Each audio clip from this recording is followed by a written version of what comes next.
Friends, allies, and Americans, welcome to the Defense of Democracy podcast, where we tell the stories of folks who defend your children's rights by advocating for inclusive public school systems and who fight for diversity across our nation.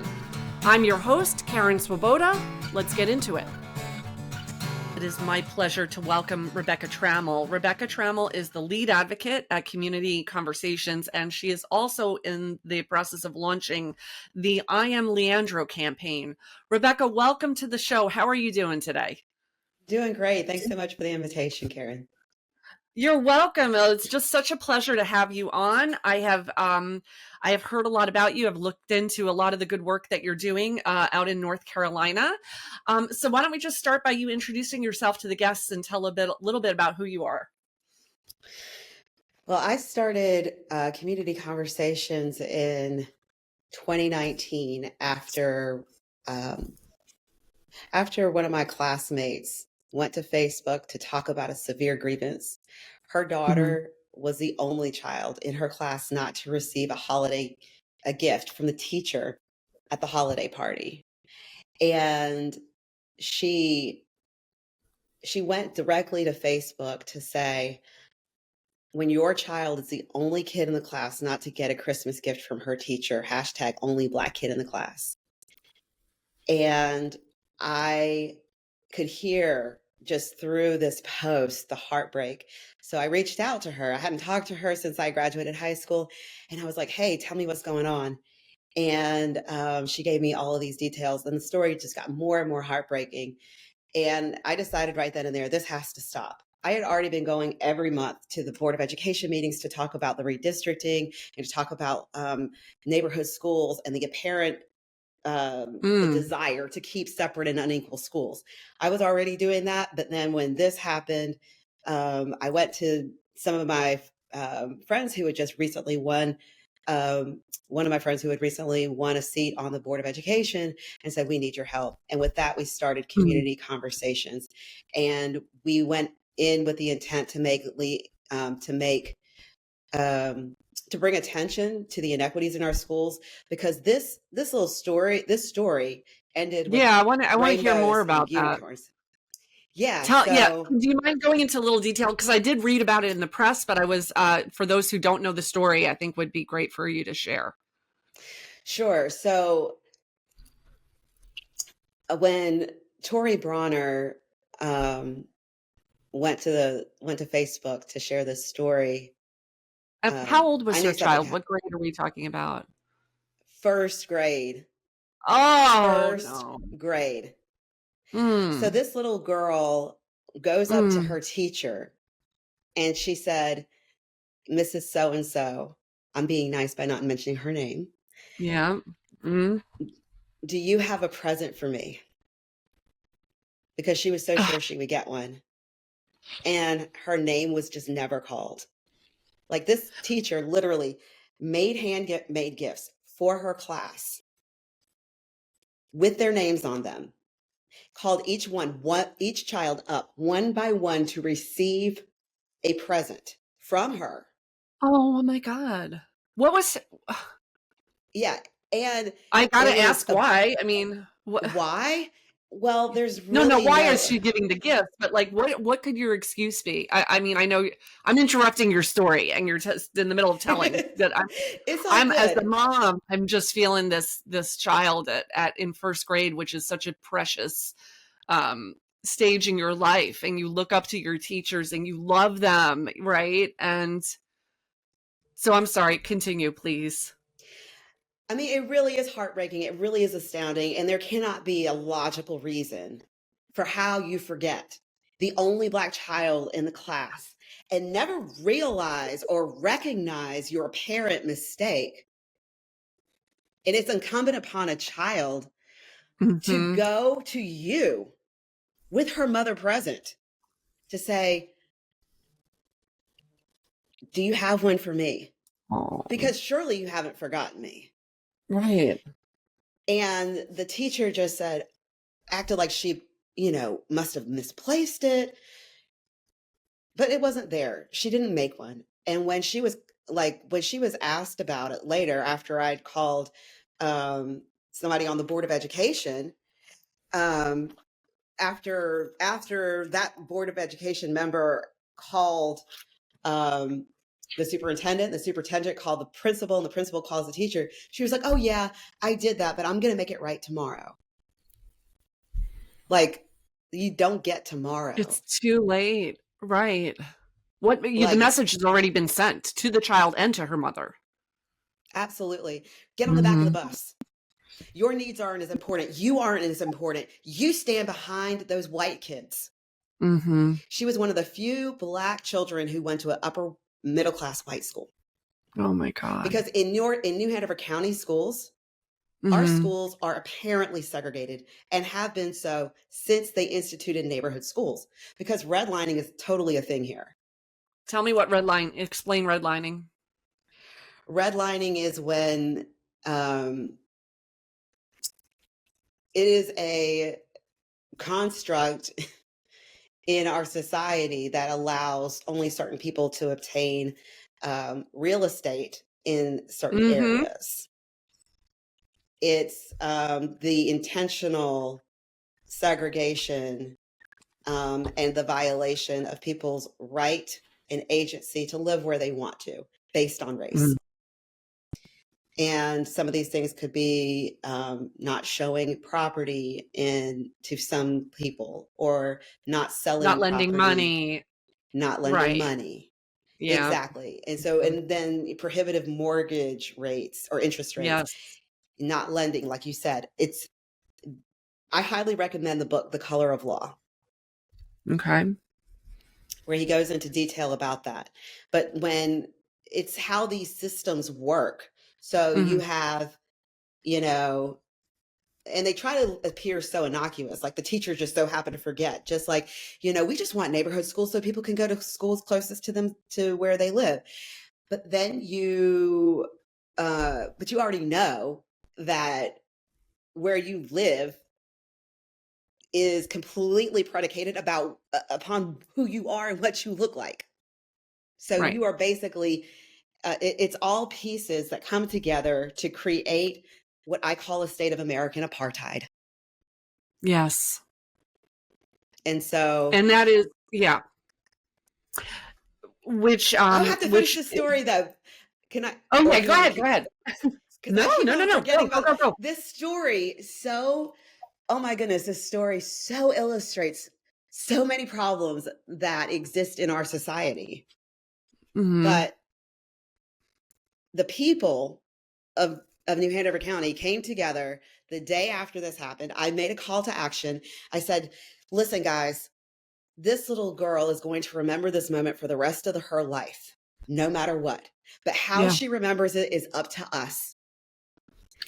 I need you to come to Holly Tree Elementary School and drop off a gift for Princess T, first grade, and leave it in the office with the administrator, in the receptionist office. And it was a parade all day long of this little girl getting all kinds of stuff. And one of the things to the point where the principal had to call the mom at lunch and say, listen, your little girl is not going to be able to get on the bus today because so many gifts have been dropped off for her at this school. Right. Needless to say, the school is now mortified, as they should be. Yeah. But what was more important was that little girl left that school with a smile on her face from ear to ear, and she knew that her community loved her. Yes. And that's, yes. I mean, I don't want to interrupt you, Rebecca. It's like, this is a beautiful story. And of course, when I hear stories like this as a mom, you know what that means, right? This special, and you're right. She won't forget it, and as she grows older, obviously the significance of what happened will become, she'll become more aware of that. But the message that you were able to send and the community was able to send was able to mitigate it at least somewhat.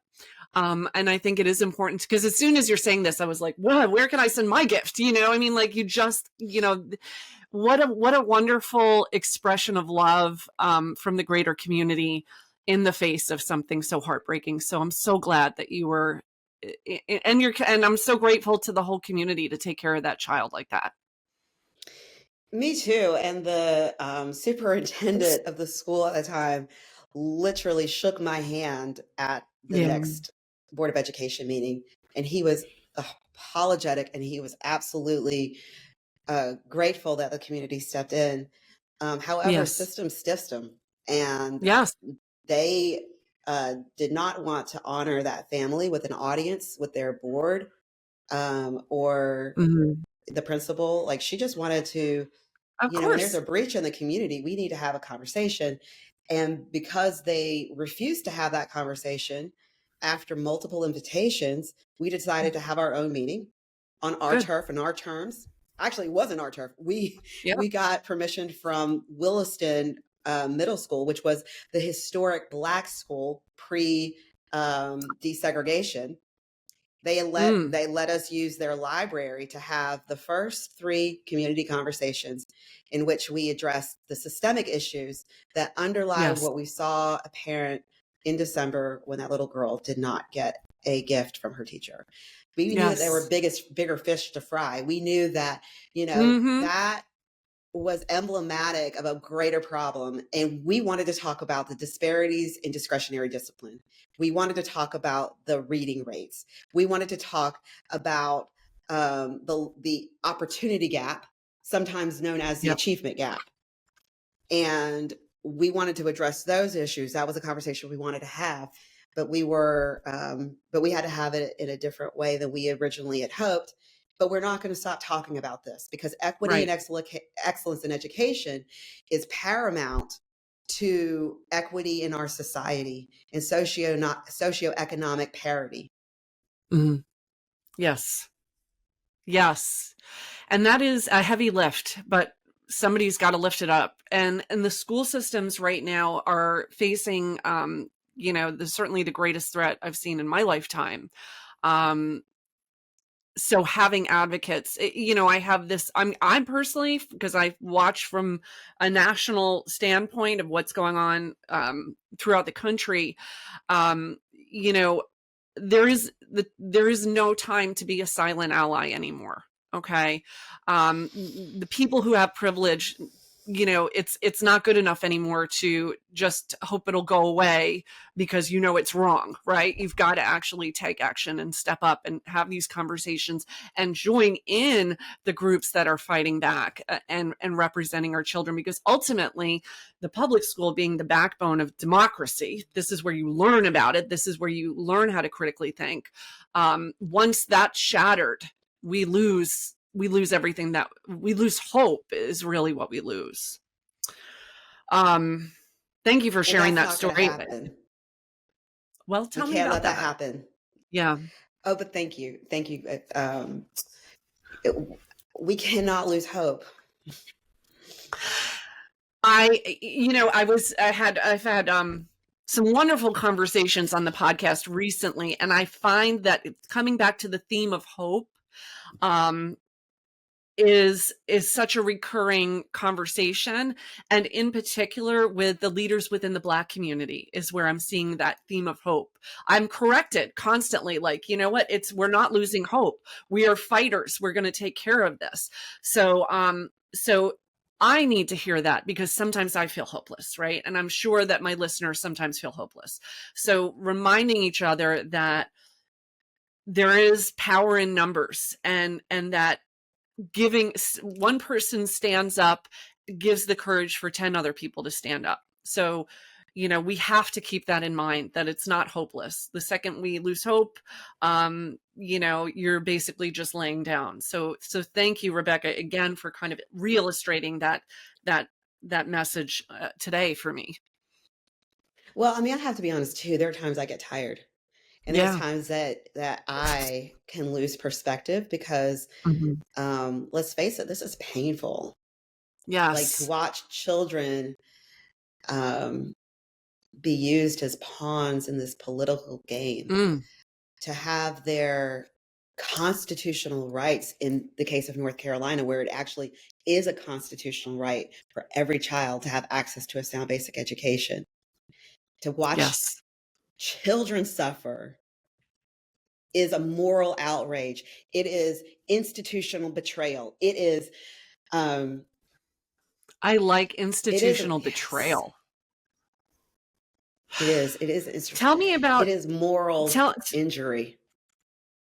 It is yes. institutional betrayal and moral injury. So that is why sometimes we are tempted to lose hope. But we have the truth on our side, and we have to Mm-hmm. be reminded of that. And we have to never give up. And when we suffer that moral injury from these repeated offenses of institutional betrayal, we have to be reminded that we are the people, that we are the people Mm-hmm. who have a voice, who have a vote, who can make the change. We are the people who we are waiting on, and we have to rise up.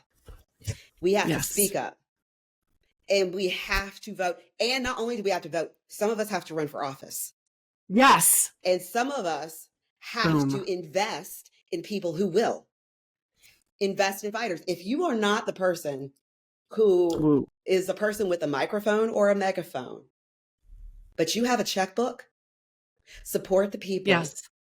who are putting their sweat on the field, and stand with them when they are on the line for character assassination, and don't play those respectability politics in that moment.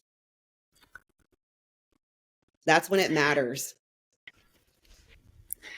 I cannot understate that enough. Invest in fighters.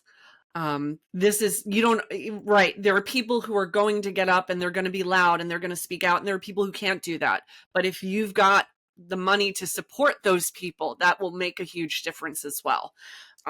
Absolutely. So, Rebecca, tell me about, I mean, there's so much stuff. Well, actually, before we go into this, because believe it or not, we're almost halfway through the podcast. I want to, I know, but I'm going to have you back. So, we do a volunteer shout out during every podcast. And you being from North Carolina, you are connected. Actually, you were introduced to us by one of my longstanding favorite volunteers. Her name is Weta Watson. And Weta introduced you, and she has done everything for Defense of Democracy, from helping me with composing, writing for grants, to writing letters, to connecting me with all these movers and shakers.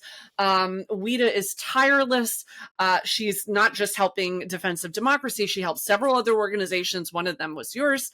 And so, today's shout out goes to Weta. Weta, thank you, and to all the volunteers like you who are making a difference in North Carolina and elsewhere. Thank you for your support. Now, Rebecca, getting back to you, we were going to talk about I Am Leandra. We were going to do some tie-ins with Juneteenth. Tell me where you want to go next. What do you feel like talking about right now? Well, I think that we have to come back to the fundamental purpose of education, and Yes. then, talking about how the deprivation of education has always been been weaponized. Mm-hmm. And then talk about Leandro. Yes. So, Okay.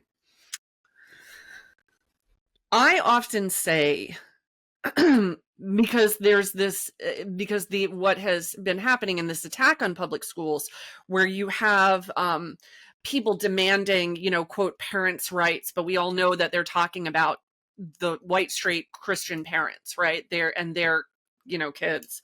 The client of the public school system is not the parent. The client of the public school system is the public. And how that public benefits in the different communities within the public is up to the elected officials who make the decisions, and the administrators, right? So let's talk about the public school system, the importance of the public school system, and where it has, like you said, been weaponized against certain cultures. So, oddly enough, the mandate for public schools started with the Puritans, because they deemed it necessary to start public schools so that they would have a literate society, because only a literate society could be self-governed. And so they made sure that if there was a township of more than 100 Mm-hmm. families, they had to have an instructor. They made this the law. It was the Massachusetts General Law of 1647. Mm-hmm. And it made it a requirement that if you had a township of more than 100 families, that you had to hire an instructor Mm-hmm. to teach kids how to read. And no child was exempt from going to the schools. And so we see from the very earliest times that the founders of our country, the settlers, they felt it necessary to have public education because Yeah. they know that it is paramount and fundamental to the establishment of our democracy. Yes. We see how we see then that there was always an attempt to decide then who could get an Right. education. Right. I was going to say, because on the flip side, they didn't want certain groups of people to get an education very deliberately. They were not allowed to learn how to read because that was a way of, yeah, I'm sorry. I don't want to jump on your, but go ahead. Yeah. Yeah, so as time would go on, and it wasn't just settlers coming here, and then people began to import other people from Mm-hmm. Africa, we see that immediately there's a desire to say, well, some of us have rights and some of us are 3/5 of a person, and some of us can learn how to read and some of us can't. We see then, and only then, when they realize that this fundamental right to education that they had afforded their children could be used to advocate for liberation and equality, then all of a sudden education becomes a problem for some people. Yes. And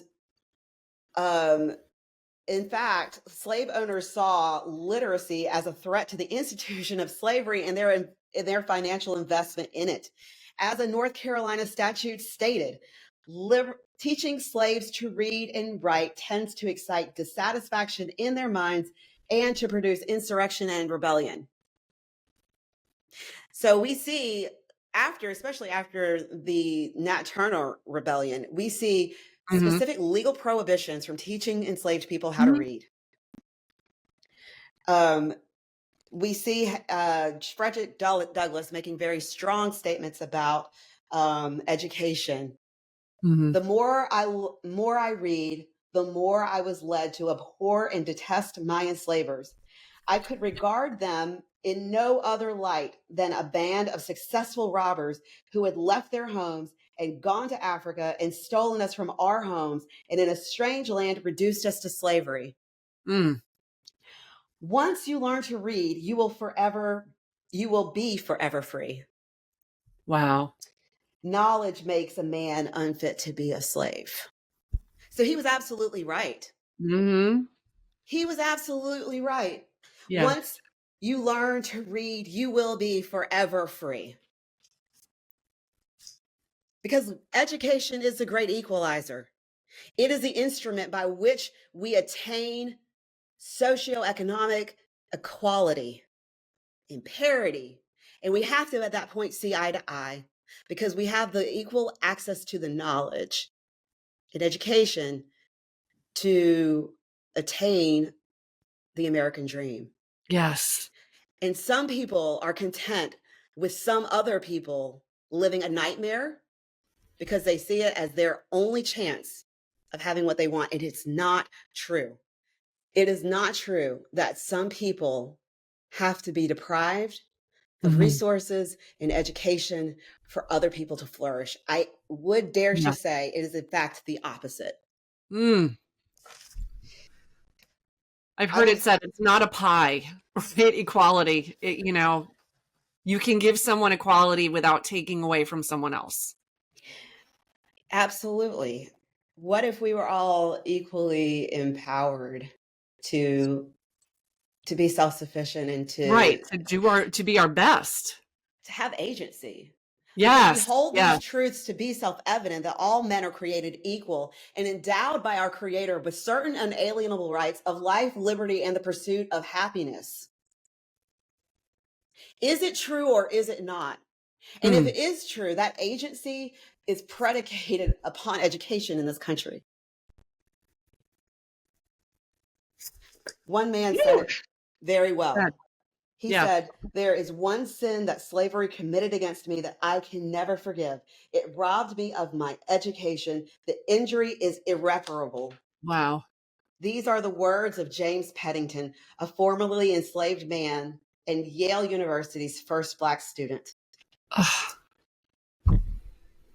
And today, we see an undeniable attack, or this undeniable, it is undeniable, it is at least in the state of North Carolina, that Oh, some children do not have access to a sound basic education. And that case has been proven overwhelmingly in the courts of North Carolina, the North Carolina Supreme Court, since 1994. so tell me, because that was exactly what I was going to ask, because I know people are going to say, well, that was generations ago, that we've solved that problem. We've solved it. We have not solved it. Now, talk to me about, like, specifically when you say it's obvious, right? It is undeniable was the word that you used, and it is undeniable. But people still will choose to deny it because it fits their narrative, and they want to, whether they consciously want to, or it's just an unconscious desire, but to remain on top, and because of the threat of the other. Where do we see that, and how is it reflected in today's school system still? Sure. So in 1994, 5 rural counties came together to sue the state of North Carolina on the basis that they could not properly educate their children. They didn't have the resources. And in fact, that right was a violation of the constitutional rights of their children. In Article 1, Section 15, the North Carolina Constitution states, "The people have a right to the privilege of education, and it is the duty of the state to guard and maintain that right." Article 10, Section 1 declares that education is encouraged by the state because religion, morality, and knowledge being necessary for good government and the happiness of mankind, schools, libraries, and the means of education shall forever be encouraged. The Constitution goes on to say that the General Assembly must provide education for the citizenry and may tax state residents in order to provide for that education. And those taxes and those basically, our schools have been vastly underfunded, Right. and it is impossible for low wealth. At that time, they were pleading to the state, saying there's no possible way that even if we tax our citizens at a higher rate, which we do, we still cannot provide access to a sound basic education for our kids. Mm-hmm. And they actually made it. In 1997, the courts ruled that it is incumbent upon the North Carolina government, the state, to release funds or to provide access to, it's incumbent upon them to provide access to a sound basic education, period, end of story, point blank. Later in this case, because this case has gone on for 30 years, they proved that in 2002 and 2004 that they are in fact not only is it the constitutional right of every child to have access to a sound basic education in 1997, 2000 and 2004, it was proven that the state is not honoring this constitutional mandate. In fact, we know who these kids are who are disproportionately impacted by this lack of funding, and they are Black, they are English learners, they are disabled, and they come from rural communities. And that this inequity must be addressed. Instead, and for a while, maybe they kind of gave some thought to doing that, but then after 2010, it became obvious that the state began to move in a complete opposite direction, and the problem was worse by 2016 than when the suit was originally brought in 1994. And the excuse of the state, which there is no excuse for violating the constitutional rights of children, but their explanation was that they don't know how to fix this problem. So I'm like, you know what? Fair. You're not educators. Yeah. Yeah. Okay. So but they did agree, the state agreed with the Hmm. plaintiffs Hmm. to bring in experts. And so Okay. Wested Consultancy Hmm. and North Carolina State University, they conducted 1,500 interviews across the state, asking educators Hmm. and administrators, what do we need to do to address the problems? And they began to really do a deep dive into what do we need to do to remedy these issues. And and they came up with recommendations. And they said, yeah. Hmm. Well, I was going to say, where does I Am Leandro come in? Because I do want to get to that. So talk to me a little bit about that campaign. Sure. So a remedy was mandated by the Mm, courts, and it's called the Leandro Comprehensive Remedial Plan. And okay. that plan was developed by experts to make a sound basic education accessible to every child in North Carolina, funded by the state, Hmm. which satisfies the constitutional mandate. Okay. And that plan is an 8-year strategic plan with specific corrective actions that would guarantee access this access. It costs $5.54 billion, and that $5.54 billion would be released over 8 years. Okay.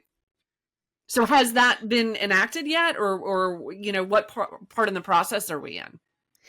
So the state has brazenly refused to comply with the very clear verdict, especially that of multiple verdicts by the Right. Supreme Court, to release the funds necessary to implement the Leandro Comprehensive Remedial Plan. And the I Am Leandro campaign is the goal of it is to make sure that North Carolinians know Hmm. that our kids not only deserve better, but can have better. Hmm. Not only is the plan there, but the funds are there as well. We have $4.7 billion sitting in our treasury collecting interest while our kids do not have what they need. And we know they don't because 69% of children, grades 3 to 8, cannot Hmm. read on grade level, and they're not prepared for college or career, according Yeah. to a third party. So let's one of the things that I do on the podcast is I like to end on a positive note, and I think it might be good right now to end on a note of a call to action for listeners, residents of North Carolina, if they want to do something, and if they're outside of North Carolina, what would you like the call to action be for this moment? Sure. I want people to know that every child in North Carolina could go to schools that are safe, Hmm. that are that where their teachers are supported and are competent and well trained. Every teacher is certified and could be led by well trained, competent principals. And the way that happens is a Leandro Comprehensive Remedial Plan. Please go to bit.ly period ly backslash I Am Leandro petition. You will learn more about the I Am Leandro. You'll learn about more about Leandro versus North Carolina Hmm. and why it's important. And we're going to send this once we get 10,000 names. We're going to send it to the General Assembly, the Governor's Office, and Josh Stein, the Attorney General. The most important thing we can do right now is to raise awareness for Leandro versus North Carolina. It is still in the courts, and the action of the court right now is um, to actually overturn Leandro. And it will happen unless we take action. So there are some things that we can do. We can sign this petition, phone bank with us so that we can um, raise awareness for the petition and also for the candidate commitment form that we have, or the Okay. candidate commitment initiative. We are asking our elected officials during this election season, where do you stand on Leandro Hmm. and on the fundamental nature this conversation plays for our democracy? Yes. Because So people cannot sue and win and then Right. be denied a remedy. Right. Right. I mean, that's how the law works. So here's what I'm going to do for anyone who's listening to the podcast. I'm going to put a link to that petition and other information in the podcast notes. So if you go there, you'll be able to find it. Sign and get involved. I encourage everyone to do that. Rebecca, you are incredible, and your passion and your energy and your love for your community and your kids is certainly undeniable. And I am so grateful that you joined me on the podcast today. And thank you for being here. Thank you, and happy Juneteenth.